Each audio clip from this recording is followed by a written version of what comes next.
Acepté el puesto de vigilancia en Plaza Mirador porque pagaban doble el turno nocturno y necesitaba cubrir la hipoteca. El supervisor, don Leiva, me explicó las reglas. Caminar cada hora por los 4 niveles, reportar puertas, sin candado y, sobre todo, anotar cualquier anomalía de las cámaras. Si la 6 se prende, escribe error de bucle y apágala. Pensé que exageraba. La matriz de CCTV era nueva. Pero la primera noche descubrí que todos evitaban esa pantalla. Los veteranos colocaban una estampita de San Charbel encima y decían que el software fallaba desde la remodelación de 2001. La cámara 6 apuntaba a un corredor angosto que conectaba la juguetería con la salida de servicio. El pasillo se clausuraba a las 10 con cortina metálica, así que ningún cliente lo pisaba de madrugada. Aún así, al filo de las 3:33 am, el recuadro de las 6 vibraba y se iluminaba. Mi predecesor, Sergio, se limitaba a apagar el monitor, sacudir el rosario y seguir bebiendo café. Aquella noche me picó la curiosidad. Dejé la pantalla encendida. El reloj marcó las 3:32 cuando apareció un parpadeo, nieve gris durante un segundo y luego la imagen. El corredor oscuro, luces de emergencia encendidas. Al fondo, junto a la vitrina de muñecos, una silueta alta, demasiado quieta para ser un bromista. Con la respiración contenida amplié zoom. No era ni hombre ni mujer, solo un contorno negro sin rasgos cuyo borde vibraba como sombra en cinta vieja. Antes de que procesara el miedo, la figura dio un paso hacia la cámara. El sensor de movimiento se disparó, chirrió en los altavoces. Cerré el zoom. La silueta ya no estaba. Me levanté de golpe, tiré la linterna, rodó bajo la mesa. ¿Aló? Agacharme para recogerla, vi en la pantalla la cámara 6. Mostraba mi espalda encorvada buscando la lámpara, con la sombra erguida 1 metro detrás de mí. Me giré con un grito, linterna en alto. Nada. Corté energía de la matriz y anoté error de bucle. Podía haber pedido traslado, pero necesitaba el dinero. Y en el fondo, una parte retorcida de mí quería saber qué era. La segunda semana empecé a notar pequeños cambios. Cada noche, cuando pasaba frente a la juguetería, escuchaba el tintinear de un xilófono infantil. Al alumbrar, los juguetes estaban quietos, pero el aire olía a caucho viejo y leche agria. En la puerta de personal, encontré 3 veces huellas húmedas que se perdían en el pasillo 6. Sergio juraba no haber limpiado nada. Un miércoles, mientras revisaba inventario, descubrí un peluche que no figuraba en la lista. Un oso gris con 1905 ojos de botón negro y sonrisa bordada. Lo dejé en la estantería. Al siguiente recorrido, el oso estaba en el piso de la oficina de vigilancia. Lo devolví. Se repitió 2 noches. Tras la tercera lo metí en un casillero y eché llave. Viernes 3:30. La cámara 6 se encendió sola y, contra la costumbre, captó audio. Un susurro infantil cantaba: «Estrellita, ¿dónde estás?» En 1900, bucle distorsionado. En la pantalla, el pasillo parecía más largo, con perspectiva imposible. Una lámpara parpadeaba al fondo. En el cuadro inferior derecho apareció texto blanco: «Juega conmigo». Me levanté. La silla se deslizó sola y chocó con la pared. Sergio, que dormía, abrió los ojos y salió corriendo al baño al escuchar el golpe. Yo quedé hipnotizado por la pantalla. La silueta negra entró desde fuera de plano, ahora más definida. Llevaba el oso gris en brazos. Levantó la mano libre y señaló hacia la cámara. El audio se detuvo. Las letras cambiaron. Ahora. Luego la imagen cayó en estática. Fui con la linterna y el walkie a verificar. El corredor olía a ozono. Bajo la luz de emergencia distinguí una mancha oscura a mitad de pasillo. La estampita de San Charbel, empapada. Seguí hasta la reja de la juguetería, intacta. Regresé, pero el pasillo se sentía más largo que antes.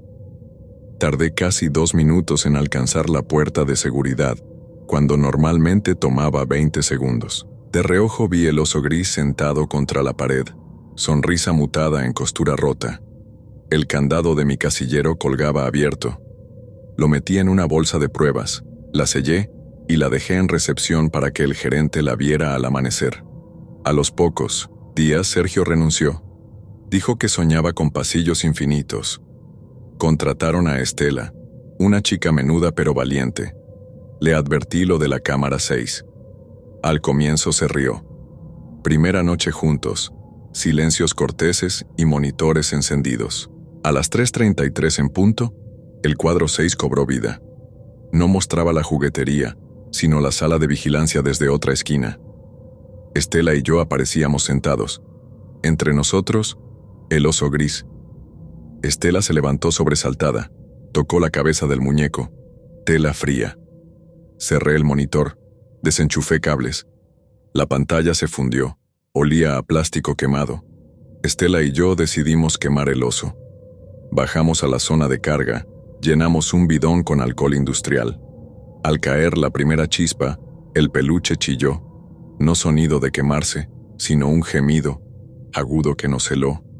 La tela se consumió dejando un montoncito de botones derretidos. Dormí 4 horas.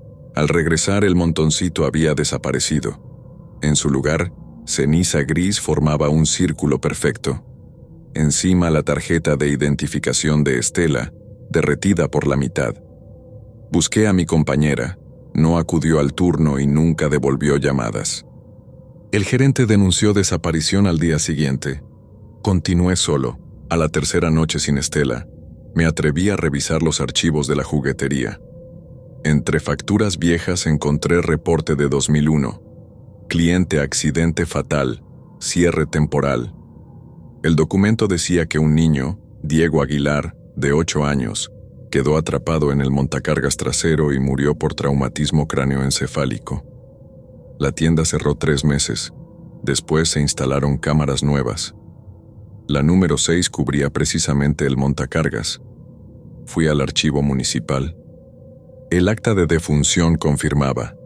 Diego murió el 6 de junio, 0606. Hora registrada, 3:33 am. La coincidencia apretó mi estómago. Busqué nombre de los padres, Tomás Aguilar y Salomé Rivas. Mi pecho se congeló, mi nombre delante del siento apellido. No pariente, casualidad, pero sentí un eco claustrofóbico. Y Salomé, recordé la cifra 0606 y la cámara 6, preparé un plan. Quería cerrar el ciclo, si existía uno. Descargué los videos de los últimos meses, marqué cada aparición. Siempre 3:33, siempre en múltiplos de 6 días. La siguiente ocurriría en 2 noches. Compré veladoras blancas, sal gruesa y un pequeño tren de juguete idéntico a uno que aparecía en la foto póstuma de Diego encontrada en hemeroteca. El día llegó. Pedí turno solo. Alegué que la cámara central requería calibración. A las 3:25 dibujé un círculo de sal frente al monitor y encendí las velas. Coloqué el tren sobre la mesa. Apagué luces. El sistema marcó las 3:33. La cámara 6 encendió. Primero estática. Luego la imagen del montacargas. La puerta metálica se elevó crujiente. El pasillo estaba vacío, pero el detector de audio empezó a captar risas infantiles, mezcladas con chirridos de ruedas. Dije en voz alta: «Diego, soy Tomás. Te traigo tu tren. Te dejo pasar». Las risas cesaron. En la pantalla, la silueta negra emergió del fondo, más pequeña, contorno de niño. Avanzó despacio. Súbitamente me vi en la imagen sentado tras la mesa mirando a la pantalla. El niño puso su mano en el cristal y mi reflejo levantó la misma mano sin querer. El monitor chisporroteó. Una ráfaga de viento apagó velas, oscuridad, un carraspeo detrás de mí, el ruido de juguetes tirados. Encendí la linterna. El tren había desaparecido. En el marco de la puerta, una figura infantil sostenía el peluche gris recompuesto, ojos de botón brillando. Dio un paso. La sal del piso se agitó, formó palabras fugaces. «Vamos a casa». El niño retrocedió. La figura alta, la primera sombra, apareció detrás, como hoja de sombra más negra tragando la pequeña. Ambos se fusionaron en una sola negrura que se desvaneció dentro de la pared. El tren chocó contra mis botas, intacto. El reloj marcaba 3:34. Las luces volvieron. En la cámara 6 el montacargas bajaba solo, vacío. Nunca más se activó. Los reportes de actividad paranormal cesaron, pero no hallaron a Estela. Luego, Sergio fue encontrado ahogado en una fuente de parque, boca abajo, con un tren de juguete clavado en la espalda. Renuncié. Dejé Guadalajara y trabajo en un estacionamiento abierto donde no hay cámaras. Solo acepté relatar esto porque, cada 6 noches, a las 3:33, mi celular vibra con un número desconocido. Si respondo, nadie habla. Se oye un tren a cuerda y una voz infantil que canta mitad risa, mitad ecualizador roto. Sé que si descuelgo demasiadas veces, la llamada vendrá desde detrás justo cuando me agache a recoger la linterna.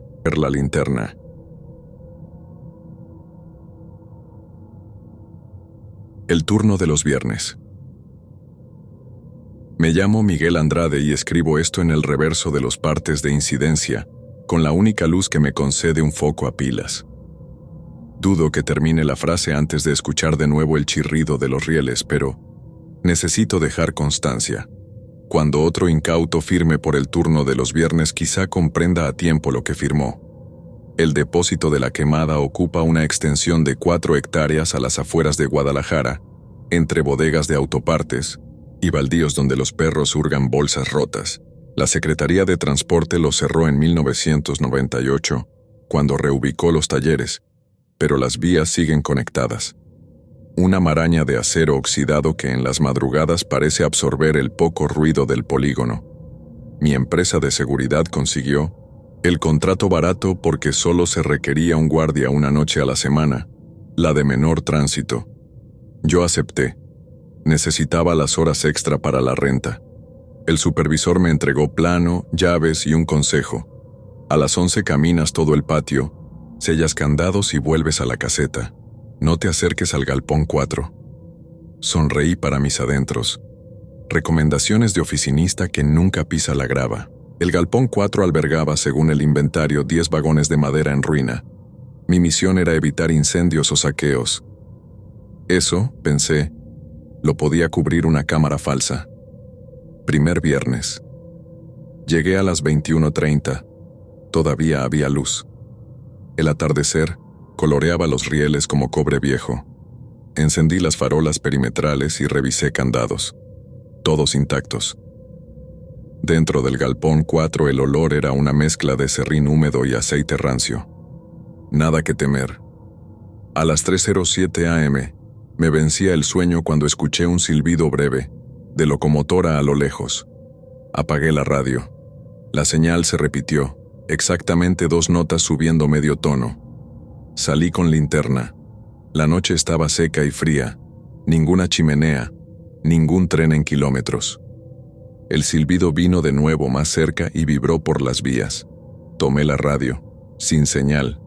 Regresé a la caseta y anoté posible corriente de aire en conducciones. Me dormí con el uniforme puesto. Segundo viernes. El aire era más gélido, y el foco principal del patio parpadeaba. A medianoche escuché el mismo silbido, esta vez a las 3:11.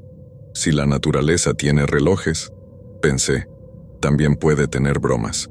Caminé hacia la fuente del sonido, el galpón 4. Entreabierta la puerta corrediza, asomé el haz de luz. Las linternas viejas devoran pilas. La mía disminuyó hasta volverse luz de luna. Aún así, vi las huellas recientes de algo pesado, que se hubiese deslizado, cuadrículas marcadas en el polvo, casi como si un vagón se hubiera desplazado unos metros. Cerré, aseguré. Regresé tiritando. La tercera noche empezó con lluvia. Relámpagos dibujaban el depósito en negativos blancos. A las 3:33 el monitor de circuito, instalado para disuadir grafiteros, emitió un zumbido estático. La cámara 1, que apuntaba al centro de vías, mostraba un vagón de madera desplazándose despacio. Chirrido apenas audible bajo la tormenta. No tenía locomotora adelante ni empuje atrás. Sobre su techo golpeaban gotas 100 veces amplificadas. Corrí bajo el diluvio. Resbalé 2 veces. Alcancé a ver el vagón internarse en la oscuridad del galpón 4 y detenerse como animal que regresa al establo. Entonces los relámpagos se apagaron y todo quedó negro. Retrocedí. La linterna murió. Palpé la pared buscando el interruptor. Mis dedos resbalaron en algo húmedo. Un relámpago iluminó. Docenas de manos diminutas se apoyaban en la ventanilla del vagón. Manos de guantes delgados que sostenían máscaras de gas de manguera larga. Los ojos redondos brillaban vacíos. Sentí el aire impregnarse de azufre, olor caliente dentro de la lluvia fría. Cerré los ojos un parpadeo. Nada. El vagón seguía allí, pero las ventanillas vacías. Corrí a la caseta empapado y me prometí no regresar. En la mesa descansaba una de las máscaras, chorreando agua turbia. Su manguera despedía vapor sulfuroso, y el cristal derecho empañado mostraba mi reflejo deforme. Vomité en el lavabo. Cuando regresé, la máscara estaba seca. Llevé la evidencia al supervisor, quien me palmeó el hombro. Seguro algún indigente. Le sugerí instalar sensores. Respondió que salía caro. Me devolvió la máscara como recuerdo de Halloween y me asignó de nuevo el viernes. Alcé la voz. Respondieron con amenaza de despido y pérdida de antigüedad. Acepté. Esa tarde investigué. El archivo municipal habla de un accidente de 1949. Un convoy escolar con destino a Chapala quedó atrapado por fuga química de una industria cercana. Gas cloro invadió los vagones. Murieron 12 niños. Las máscaras que el ejército distribuyó llegaron tarde. El tren fue remolcado al depósito, sellado en el galpón 4 y olvidado cuando construyeron la nueva estación. El gobierno jamás admitió víctimas, solo una nota en periódico local. Encontré la lista de nombres, entre ellos Tomás Andrade, mi tocayo del relato anterior, y Estela Rivas. Sentí la sangre helarse, nombres que resonaban de la historia del centro comercial del que una vez escuché rumores. ¿Coincidencia? ¿O un eco que viajaba sobre rieles viejos? Regresé decidido a enfrentar lo que fuese. Me pertreché con cámara digital, grabadora y yeso para marcar las ruedas. A las 3:25 la lluvia cesó. El viento entró silbando en intervalos, igual que las notas del primer turno. Grabé el sonido. Era la melodía infantil. Estrellita, ¿dónde estás? Reducida a 2 acordes fantasmales. La cámara 1 parpadeó. El vagón se deslizaba otra vez. Esta vez esperé. Al pasar frente a la luminaria, las ventanillas reflejaron la sombra de 5 niños. Corrí paralelo a las vías. La grava crujía bajo mis botas y el silbido se intensificó hasta doler. El vagón se detuvo frente a mí. La puerta lateral se abrió con un chasquido seco. Dentro, penumbra, solo el olor a azufre. En el aire lloviznaban motas verdes como chispa de soldadura. Grabé con la linterna. El interior estaba cubierto de dibujos de tiza, trenes y estrellas. En el piso, 12 máscaras alineadas formaban un camino. Avancé un paso. Las luces del techo chasquearon y se encendieron.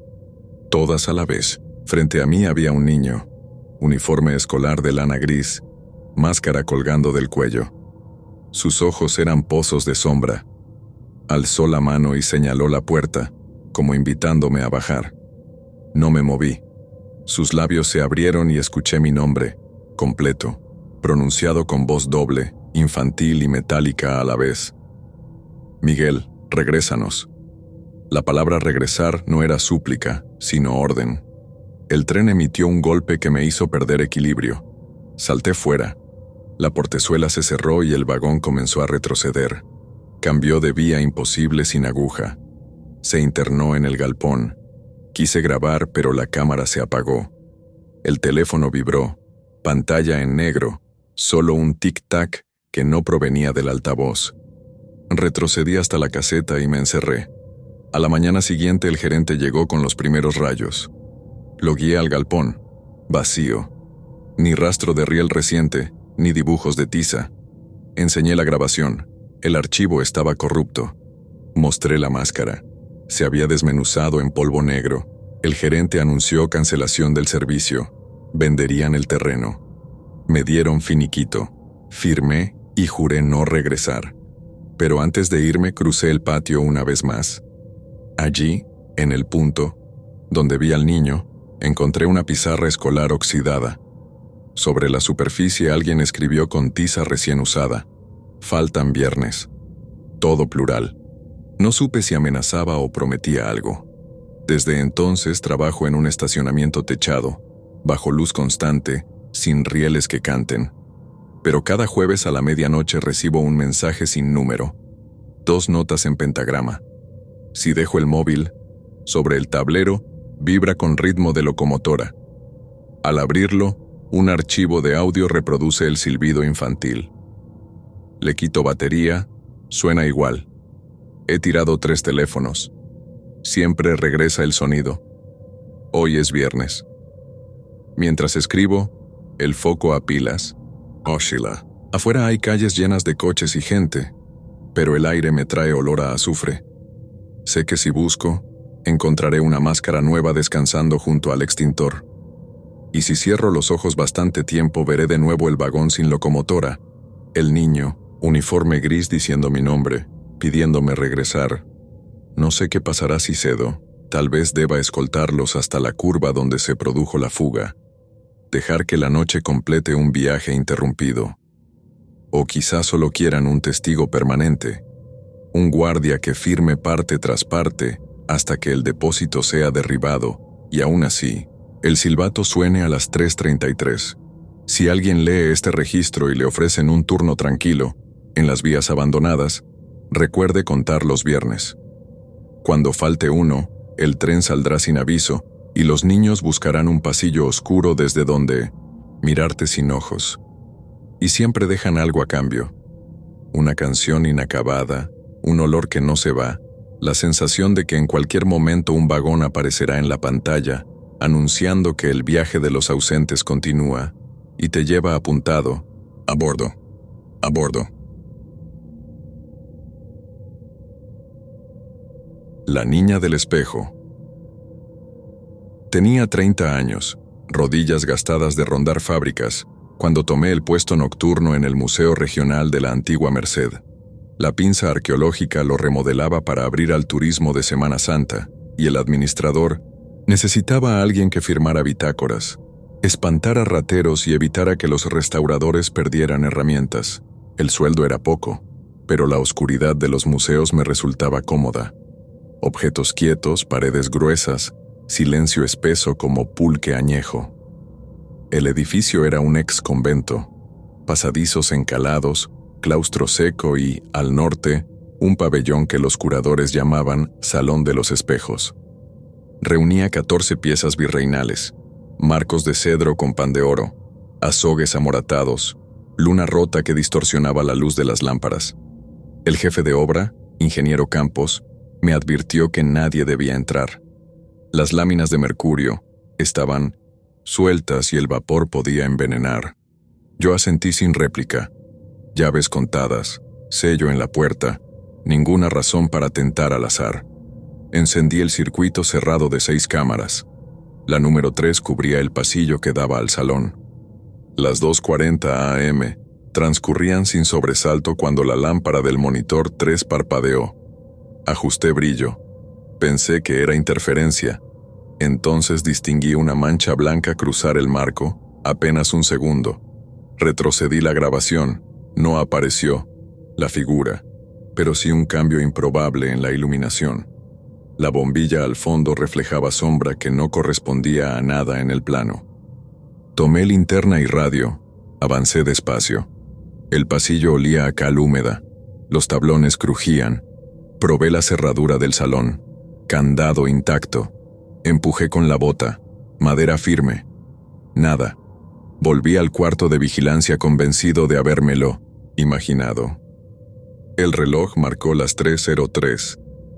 En la cámara 3 reapareció la silueta blanca, esta vez detenida frente a la puerta, contorno nítido de una niña de unos 10 años. No llevaba rostro visible, solo ovalo pálido. Giré la llave otra vez. El candado seguía puesto. En la pantalla, sin embargo, la niña giró su cabeza como si oyera mi respiración y se desvaneció fuera de cuadro. No pude explicarlo, pero lo archivé como reflejo de luz. Llegué con té de boldo para el insomnio y grabadora para documentar rarezas. A la 1:15 me senté junto a la ventana del claustro. El viento traía copal de alguna vela callejera. Encendí la cámara del móvil. Apunté al pasillo vacío. De pronto escuché un clan metálico detrás. La puerta del salón vibró contra el marco. Rugió durante 3 latidos y se aquietó. Corrí. La cerradura seguía sellada. Toqué la madera. Tibia, como si alguien respirara al otro lado. Grabé el sonido con la nariz pegada a la reja. Nada, solo mi pulso. Regresé a la oficina. Revisé el archivo. En la imagen, yo estaba plantado frente a la puerta, pero no llevaba la linterna. La linterna que en la realidad sostenía con ambas manos. Observé mejor. Mi doble en la pantalla murmuraba algo que no logré leer. Amplié resolución. Mis labios decían claramente, de este lado. Sentí un pinchazo entre omóplatos. Ya apagué el monitor. Decidí cortar la energía del salón para descartar fallos eléctricos. Bajé el break específico. Marqué la caja con cinta roja. La noche era fría. El piso se volvía espejo. A las 3 en punto el corte eléctrico se ignoró. La cámara 3 se encendió sola, iluminada por una luz interna. En el centro del cuadro, un espejo grande, que recordaba haber visto apoyado contra la pared del fondo, aparecía desplazado, al medio de la sala. La superficie plateada mostraba una estancia iluminada con candelas, no el oscuro interior real. Y allí, justo en medio, la niña de blanco, con el rostro cubierto por una máscara de laca cuarteada. Sostenía con ambas manos un espejo de mano, reflejando mi sala de vigilancia vacía. Abrí la puerta de la oficina y bajé al pasillo, decidido a romper la puerta del salón. Mis pasos resonaban huecos. Armé la varilla de ruptura, forcé el candado, reventó. Dentro, oscuridad total, ni rastro de la luz sobrenatural. Al barrer con la linterna observé los espejos uno a uno, todos contra las paredes, telas protectoras, encima. Sin embargo, el vidrio central tenía huellas recientes de dedos diminutos. Estaba dispuesto a cubrirlo de lona cuando mi linterna falló. El cuarto quedó negro un segundo. Al encender de nuevo, noté mi silueta reflejada, pero detrás no había paredes ni puertas, solo una larga galería de piedra que no existía en el edificio. Desde el fondo de aquella galería, la niña avanzaba hacia la superficie, máscara erguida batiendo un leve susurro. Quise apartar la vista. Mi reflejo, en cambio, se mantenía firme. Di un paso atrás. En la imagen, di uno adelante. Entonces, comprendí. El espejo no duplicaba mis movimientos, los comandaba. Me lancé contra el marco para voltearlo. Golpeé cristal contra muro. El azogue se resquebrajó con ruido de agua. La imagen se quebró en una maraña de túneles. Antes de estrellarse, vi la máscara de la niña explotar en polvo blanco. Hice inventario. Solo un espejo roto. Explicación plausible. Traje cinta amarilla. Sellé la puerta. El administrador aceptó mi informe de impacto accidental debido a humedad. Descontó el costo del vidrio y cerró el salón hasta nueva orden. Pensé que había terminado. Pero en casa cada mañana mi reflejo tardaba una fracción de segundo en responder. Lo achacaba a fatiga hasta que descubrí algo peor. Bajo la quijada, en el reflejo, aparecía un hilo rojo que no tenía en la piel verdadera. Desaparecía si parpadeaba varias veces. Dije nada. Un martes libre me llamaron los albañiles. Habían escuchado risas infantiles dentro del salón clausurado y exigían aumento. Volví de inmediato. La cinta amarilla intacta. Sin embargo, en 1900, el monitor de circuito se veía la puerta moviéndose, golpe tras golpe como de puños diminutos. Corté el video. Entré. Los espejos estaban cubiertos, salvo el sobrepuesto con unas bisagras nuevas. No lo habían instalado los obreros. Era el espejo que rompí, pero la luna estaba intacta, ni fisura. En la superficie, la luz temblaba, como bajo agua. Avancé y vi que mi reflejo no encendía la linterna. Sus pupilas se dilataban hasta ocupar todo el iris. Del fondo de la imagen emergió la niña. Me rozó el hombro dentro del vidrio. En la vida real sentí frío helado. El reflejo sonrió con boca que no era la mía y musitó algo inaudible. Derribé la pieza, coloqué frente a ella otro espejo, superficie contra superficie. Deslicé, ambos hasta que la brecha quedó sellada. El aire pareció aliviarse. Mandé tapiar la sala con muros provisionales y renuncié. Hace un año me mudé a Puebla. Trabajo en una biblioteca. No hay espejos viejos. Aún así, cuando paso frente a la vitrina de seguridad, he notado que mi reflejo a veces pestañea un latido después. El hilo rojo vuelve y se va, como costura que la luz ensaya.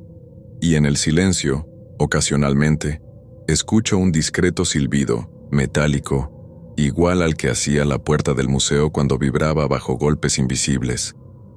Si alguien recibe la oferta de vigilar un museo en restauración, que pregunte por objetos que multiplican la luz, que exija inventario de los espejos y cerámica vidriada.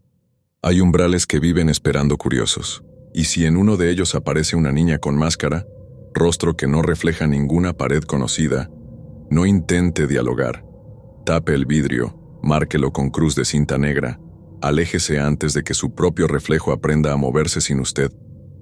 Porque si lo logra, ya no sabrá quién de los dos se quedará del lado correcto del cristal.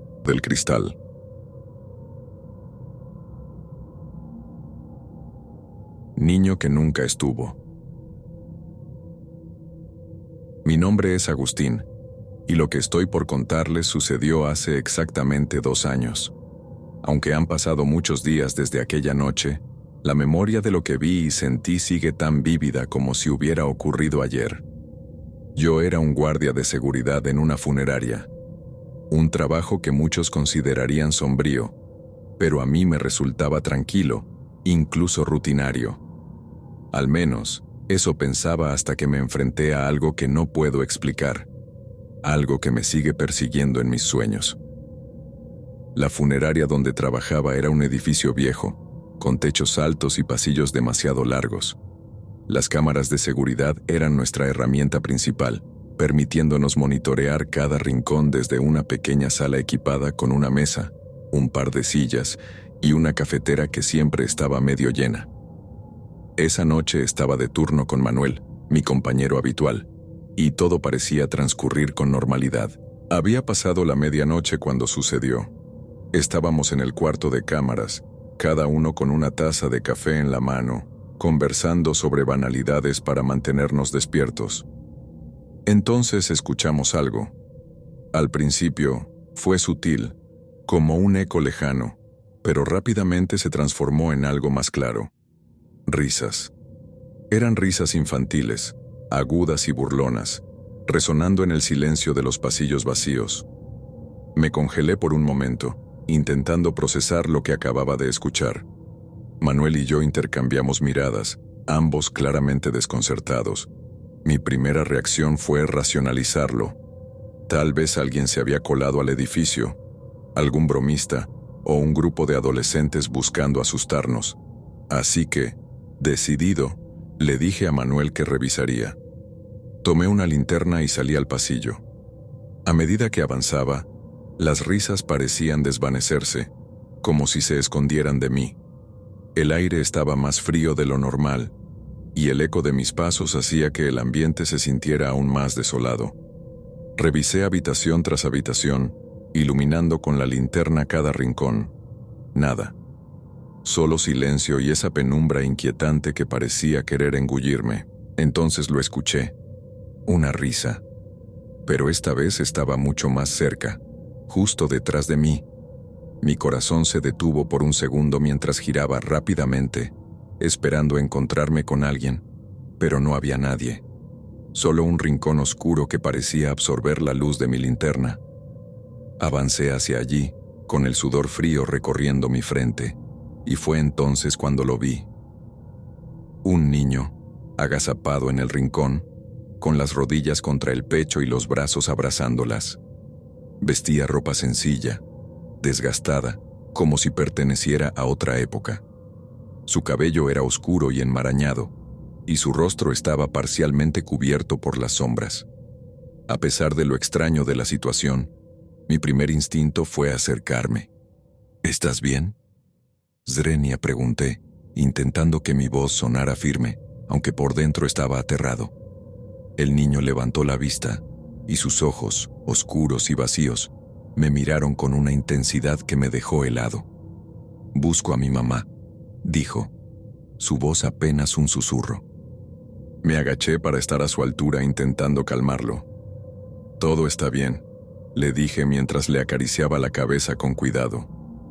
Su cabello era áspero, como si estuviera cubierto de polvo. «Vamos, te ayudaré a encontrarla». En ese momento, el radio que llevaba en el cinturón emitió un crujido estático, seguido por la voz temblorosa de Manuel. «Agustín, ¿qué estás haciendo?», Zrenia preguntó. Había algo extraño en su tono, algo que hizo que se me erizara la piel. «Encontré a un niño», respondí mientras mantenía la mirada fija en el pequeño. «Dice que está buscando a su mamá. Estoy con él en el pasillo cerca del salón principal». Hubo un silencio incómodo antes de que Manuel hablara de nuevo. «Agustín, en las cámaras no hay ningún niño. Estás solo». Su voz estaba cargada de miedo, y esas palabras hicieron que mi sangre se congelara. Giré lentamente la cabeza hacia el rincón donde estaba el niño, y lo que vi me dejó paralizado. Ya no era un niño. Lo que tenía frente a mí seguía en la misma posición, pero su forma había cambiado. Su rostro era una grotesca máscara de piel pálida y ojos completamente negros. Su boca, torcida en una sonrisa antinatural, mostraba dientes largos y amarillos. Su cuerpo parecía deformarse, alargándose de manera inhumana, y un olor nauseabundo, como a azufre y carne podrida, llenó el aire. No podía moverme. Estaba atrapado por esa mirada vacía y esa sonrisa que parecía perforar mi alma.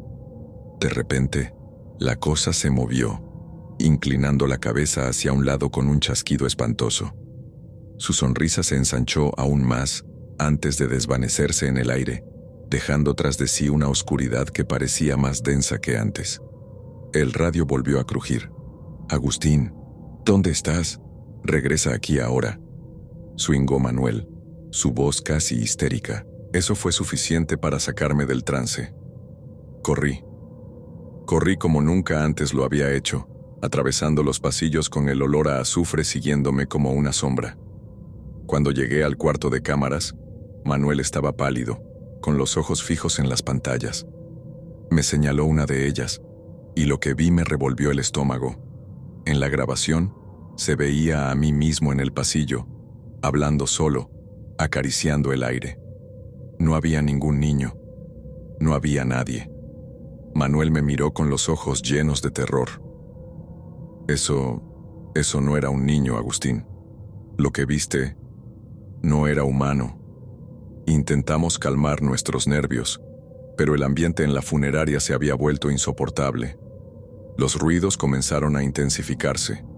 Golpes en las paredes, susurros incomprensibles, e incluso lo que parecía ser el sonido de alguien llorando. Nos encerramos en el cuarto de cámaras, intentando ignorar el caos que parecía rodearnos, pero el miedo nos consumía.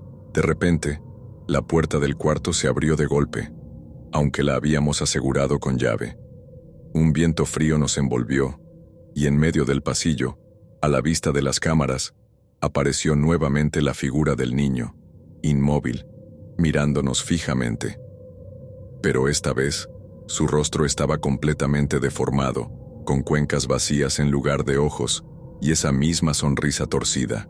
Levantó una mano, señalándonos, antes de desaparecer en el aire.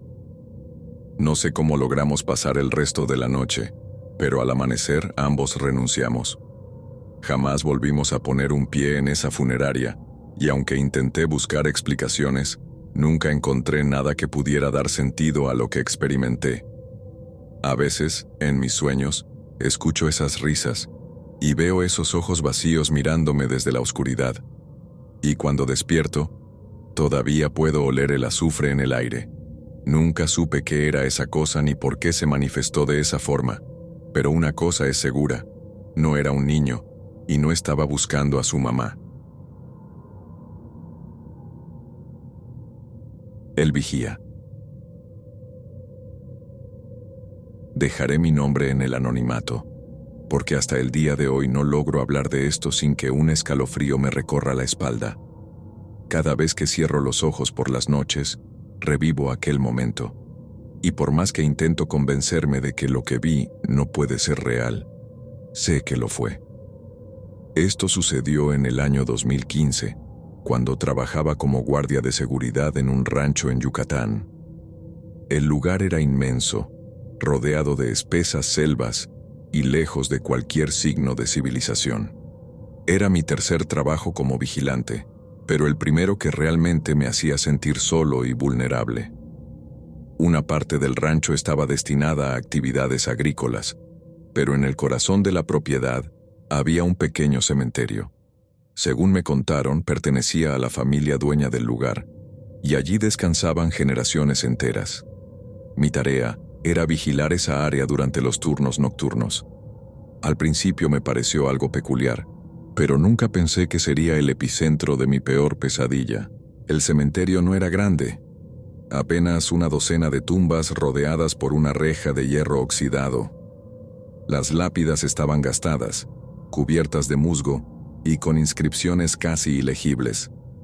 Algunos días, durante el crepúsculo, la neblina del pantano cercano se colaba entre las rejas, dándole un aire aún más siniestro. Me dieron un viejo radio y una linterna que parpadeaba más de lo que alumbraba. En mi primer recorrido nocturno, el ambiente me pareció inquietantemente silencioso. No había ruidos de insectos, ni el crujir de hojas bajo los pasos de algún animal. Solo silencio. La primera semana transcurrió sin incidentes, aunque noté cosas que me pusieron nervioso. A veces encontraba las puertas del cementerio abiertas, aunque juraba haberlas cerrado con llave. Una noche, me pareció ver una figura entre las tumbas, pero al acercarme, no había nadie. Me repetía que era la fatiga jugando con mi mente, pero un detalle que siempre me inquietó fue un aroma nauseabundo que de vez en cuando parecía surgir de la tierra misma. Era como carne podrida mezclada con humedad. Todo empeoró una noche sin luna. Mi turno había comenzado a las 10, y tras hacer un recorrido inicial por los alrededores del rancho, decidí acercarme al cementerio. Mientras caminaba por el sendero de grava que llevaba al lugar, noté que algo no estaba bien. El aire era más pesado y el olor pútrido era tan intenso que tuve que cubrirme la boca con la manga de mi camisa. Cuando llegué a la entrada sentí que alguien me observaba. La sensación era tan penetrante que mi piel se erizó. Al entrar, mi linterna comenzó a parpadear más de lo usual. Maldije en voz baja y le di un par de golpes para que funcionara, pero la luz apenas alumbraba unos metros frente a mí. Mientras caminaba entre las tumbas, vi algo que hizo que mi corazón se detuviera por un segundo. Un hombre estaba agachado al lado de una de las lápidas, cavando en la tierra. La escena era tan surrealista que me quedé inmóvil, intentando procesar lo que estaba viendo. El hombre llevaba una ropa vieja, raída, como de otra época. Su piel era de un tono enfermizo, casi gris, y sus movimientos eran lentos pero decididos. Usaba las manos para excavar, dejando a un lado la tierra húmeda. Mi instinto profesional me obligó a gritarle: «Oye tú, ¿qué estás haciendo? Sal de ahí ahora mismo». Mi voz resonó en la quietud de la noche. El hombre dejó de cavar, pero no respondió. Lentamente, se levantó, y cuando lo hizo, mi linterna iluminó su rostro. Fue entonces cuando el horror verdadero me invadió. Su cara estaba podrida, literalmente descomponiéndose. Tenía pedazos de piel colgando, y en algunas partes, el hueso era visible. Sus ojos eran pozos vacíos, pero de alguna manera sabía que me miraban directamente. Sentí un nudo en el estómago y un frío paralizante que me dejó clavado en el lugar. El hombre dio un paso hacia mí, y el sonido de su pie arrastrándose por la tierra húmeda fue suficiente para quebrar mi parálisis. Corrí. No miré atrás, ni siquiera pensé en hacerlo. El miedo se apoderó de cada fibra de mi ser, y solo me detuve cuando llegué a la caseta de vigilancia, donde me encerré y bloqueé la puerta con todo lo que encontré. Mi pecho subía y bajaba mientras intentaba recuperar el aliento. La imagen de ese rostro seguía grabada en mi mente. Pasé el resto de la noche con el radio en la mano, temblando y rezando para que amaneciera. Intenté llamar a mi superior, pero la señal era débil y solo escuché interferencia. Cada ruido afuera me hacía saltar, y juraría que en más de una ocasión escuché pasos acercándose a la caseta. Pero nunca tuve el valor de asomarme. Cuando el sol comenzó a asomar por el horizonte, sentí un alivio momentáneo. Decidí volver al cementerio para comprobar si lo que había visto era real o producto de mi mente agotada. Caminé lentamente, sintiendo que en cualquier momento algo me atacaría desde los arbustos. Al llegar, lo primero que noté fue el agujero junto a la lápida. Era profundo, como si alguien realmente hubiera estado cavando. Pero lo más aterrador fue lo que encontré dentro: un ataúd abierto, vacío, con marcas de arañazos en la madera interior. Informé lo sucedido a mis superiores, pero mi relato fue recibido con escepticismo. Me dijeron que seguramente había sido un vagabundo o algún animal, pero yo sabía que no era así.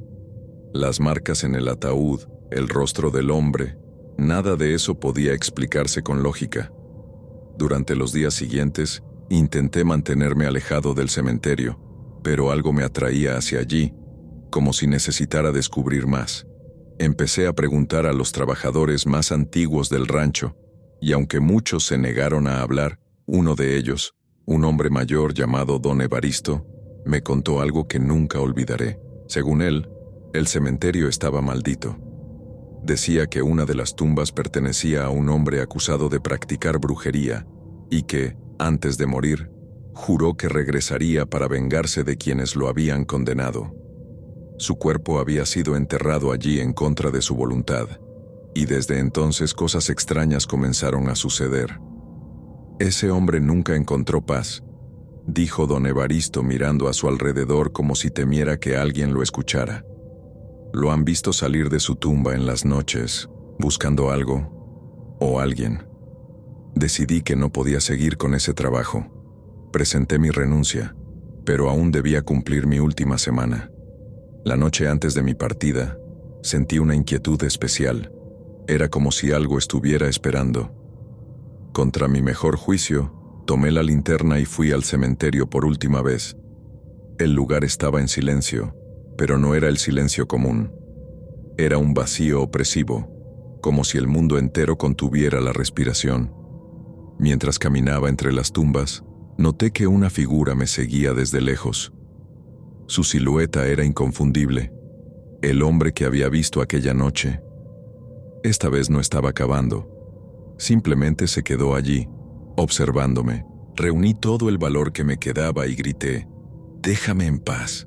El hombre comenzó a caminar hacia mí, y aunque no corría, sus pasos parecían acortar la distancia con una rapidez imposible. Mi linterna falló, dejándome en una oscuridad total. Escuché su respiración, un sonido húmedo y entrecortado, como si el aire luchara por entrar en unos pulmones podridos. Sentí que algo rozaba mi hombro, y esa fue la última gota. Corrí hacia la salida, tropezando y cayendo varias veces, hasta que finalmente llegué a la carretera principal. Esa noche fue la última vez que trabajé en el rancho. No regresé por mi pago, ni me importó si mi renuncia era aceptada. Lo único que quería era alejarme de ese lugar y olvidar todo lo que vi.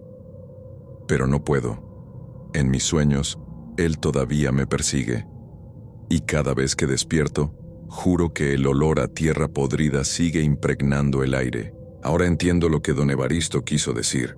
Hay cosas que no buscan venganza sino compañía, y a veces te eligen a ti. La Guardia Eterna.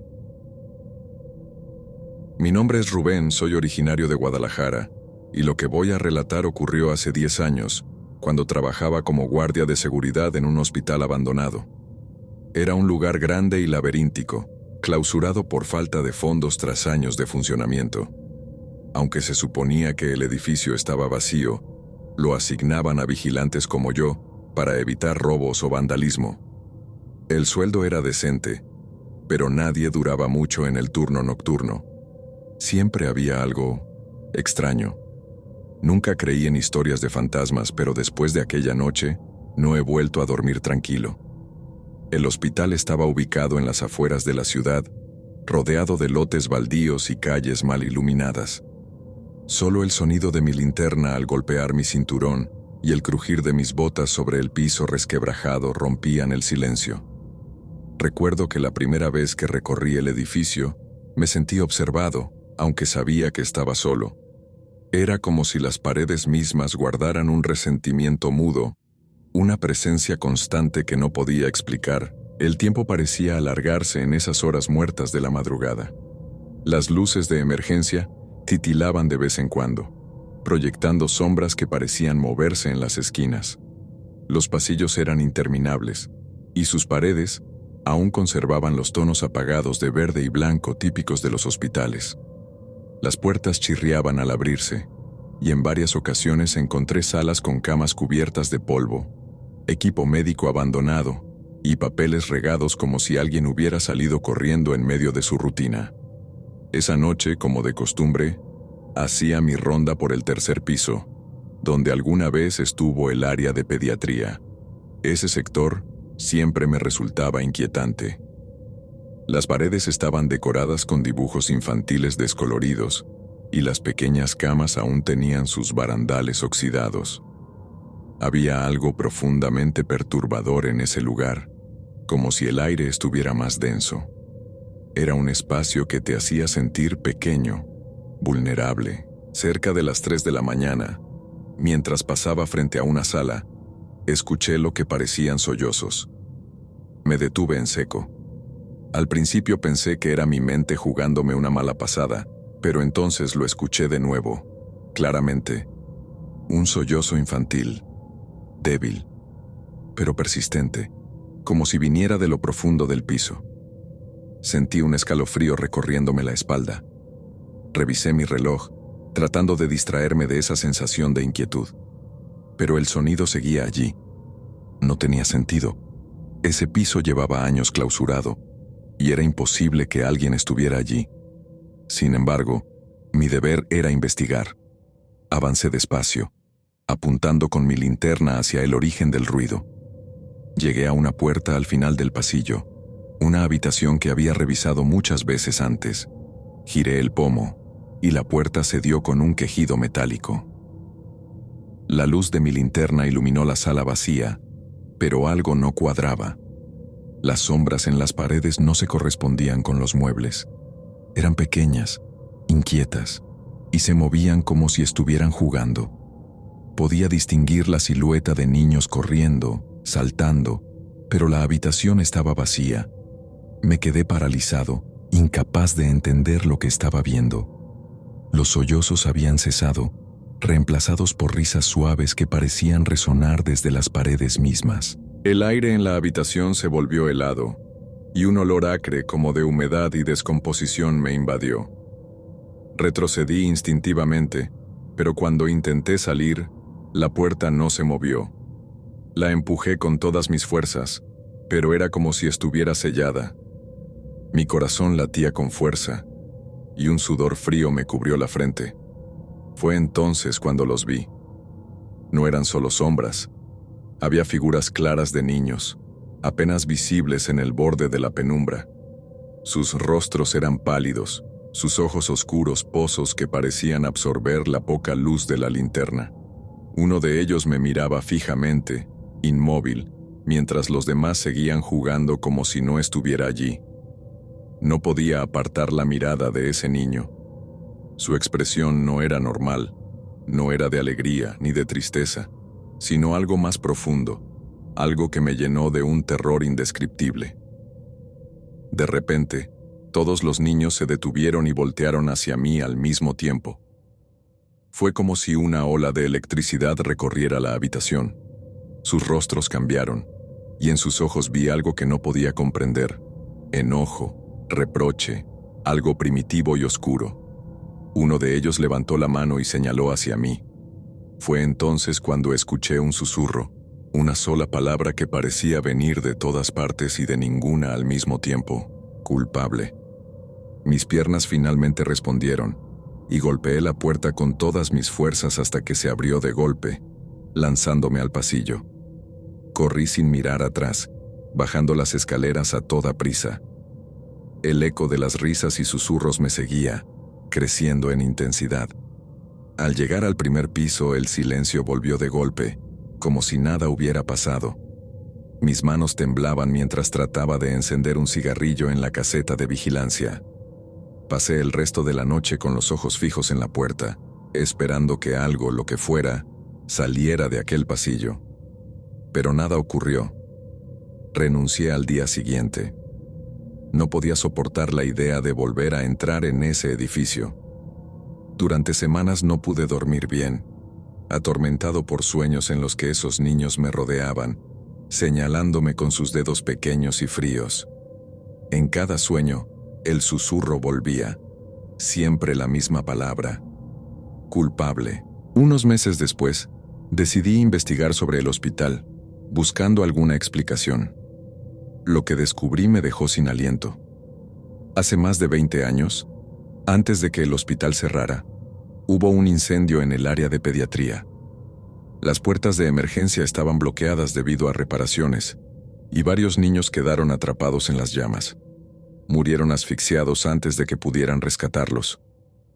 La administración intentó encubrir el incidente, pero los rumores siempre persistieron.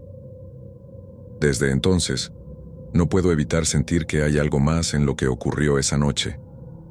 Algo que no puedo explicar, pero que me persigue incluso ahora. A veces, cuando estoy solo en casa, escucho risas suaves o pequeños pasos en el pasillo. Cuando miro, no hay nadie allí, pero sé que están conmigo. Y siempre que los sueño, sus ojos me observan con esa misma mirada de reproche, como si supieran algo de mí que ni yo mismo puedo recordar. Quizá no era casualidad que estuviera allí esa noche. Tal vez, de alguna manera, yo tenía que estar en ese hospital, frente a ellos. Tal vez soy culpable de algo, aunque no sepa de qué, y eso es lo que realmente me aterra. El turno nocturno. Me llamo Raúl Martínez. Tengo 43 años y he trabajado como guardia de seguridad desde los 25. He patrullado hospitales, bodegas, fábricas y centros comerciales, pero nunca imaginé que un turno nocturno podría dejarme marcado de esta manera. Lo que voy a contar no es un invento, ni un intento de llamar la atención. Es algo que me quitó el sueño durante semanas y que, aún hoy, no me atrevo a compartir con muchos.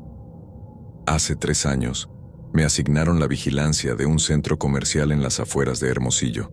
Era un trabajo sencillo: caminar por los pasillos vacíos, revisar puertas y ventanas, asegurarme de que todo estuviera en orden. El silencio del lugar, roto solo por el zumbido de las lámparas fluorescentes, me resultaba casi reconfortante.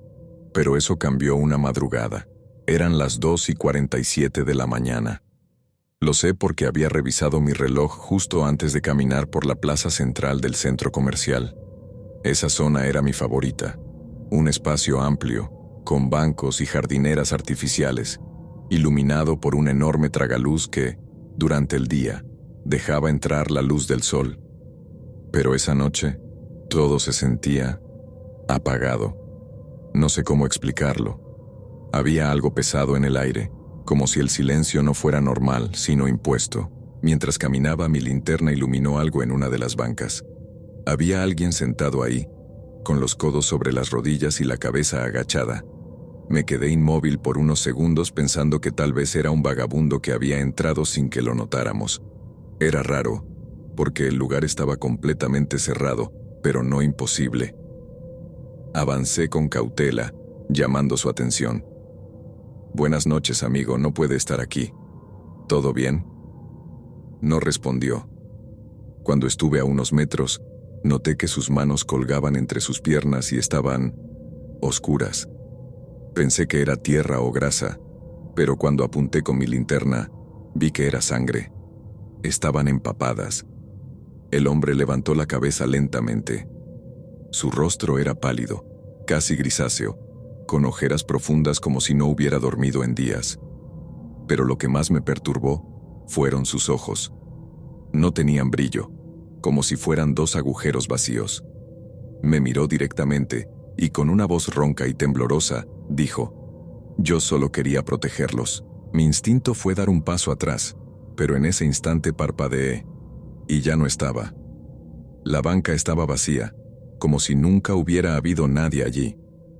Sentí un frío recorrer mi columna, el tipo de frío que no viene del aire acondicionado, sino de algo más profundo, más primitivo. Revisé el lugar con la linterna, buscando algún rastro, pero no había nada. Ni sangre, ni huellas. Solo el eco de mi respiración entrecortada. Intenté calmarme y continuar con mi ronda, pero no podía quitarme esa imagen de la cabeza. Al llegar al cuarto de vigilancia, le conté a mi compañero, Ramiro. Esperaba que se burlara de mí o me dijera que estaba alucinando, pero en lugar de eso, su rostro se puso serio. «¿Qué fue lo que dijo?», preguntó. Cuando le repetí las palabras del hombre, Ramiro tragó saliva y se acercó, bajando la voz. «Hace unos años, aquí mismo, un hombre murió en un accidente. Intentó proteger a su familia de un asalto en el estacionamiento. Le dispararon y murió en el acto, justo aquí en la plaza central». Esa información me dejó helado. Quise pensar que era una coincidencia, que mi mente jugaba con los rumores y las historias que siempre rondan estos lugares. Pero lo que ocurrió después me hizo dudar de todo. 2 noches después, mientras revisaba la misma área, escuché pasos detrás de mí. No eran pasos normales. Eran lentos, arrastrados, como si alguien caminara descalzo sobre el suelo de mármol. Me giré rápidamente, pero no había nadie. El sonido se detuvo en el instante en que moví la linterna, como si estuviera siendo observado. Decidí regresar al cuarto de vigilancia para revisar las cámaras. Las imágenes no mostraban nada inusual al principio, pero cuando adelanté al momento en que escuché los pasos, vi algo que me revolvió el estómago. En la pantalla detrás de mí apareció una sombra. Era borrosa, casi imperceptible, pero estaba allí, moviéndose justo detrás de mí, desapareciendo cada vez que me giraba. Quise dejar el trabajo. Esa misma noche redacté mi renuncia, pero algo me hizo quedarme. Tal vez era la necesidad del dinero o tal vez una inquietud por entender qué estaba pasando. Las semanas siguientes fueron una pesadilla. Las luces del pasillo central parpadeaban sin razón. Las cámaras mostraban interferencias justo en los momentos en que hacía mi ronda. Y lo peor de todo, el sonido. Un susurro bajo, apenas audible, que parecía venir de las paredes. No decía nada claro, solo una mezcla de gemidos y sollozos que se colaban en mis oídos y me ponían los pelos de punta. Una noche, mientras revisaba el estacionamiento, sentí que alguien me observaba desde el último nivel. Subí lentamente, con la linterna temblando en mi mano y lo vi. El mismo hombre de la banca, parado junto a uno de los pilares. Esta vez no estaba sentado ni cabizbajo. Estaba erguido, mirándome fijamente con esos ojos vacíos. En su pecho había una mancha oscura que se extendía como si acabara de recibir un disparo. Su boca se movió, pero no salió ningún sonido. Sin embargo, lo entendí. Era como si sus palabras estuvieran dentro de mi cabeza. No los dejé escapar. No podía. Corrí como nunca antes. Dejé atrás la linterna y me encerré en el cuarto de vigilancia temblando. Mi compañero trató de calmarme, pero no podía articular lo que había visto. Esa fue mi última noche en ese lugar. Presenté mi renuncia al día siguiente y nunca volví. Desde entonces he intentado racionalizar lo que ocurrió. Tal vez eran los rumores, la sugestión, el cansancio. Pero hay cosas que no tienen explicación, cosas que se quedan contigo, como una sombra que te sigue sin importar cuánto corras. Algunos dicen que el espíritu de ese hombre sigue ahí, atrapado en el momento de su muerte, reviviendo su desesperación por proteger a su familia. Otros creen que son solo cuentos para asustar a los nuevos guardias. Pero yo sé lo que vi, y aunque he trabajado en otros lugares desde entonces, siempre evito mirar de reojo o caminar por zonas oscuras, porque, en el fondo, temo que un día vuelva a encontrarme con él, y esta vez no desaparezca,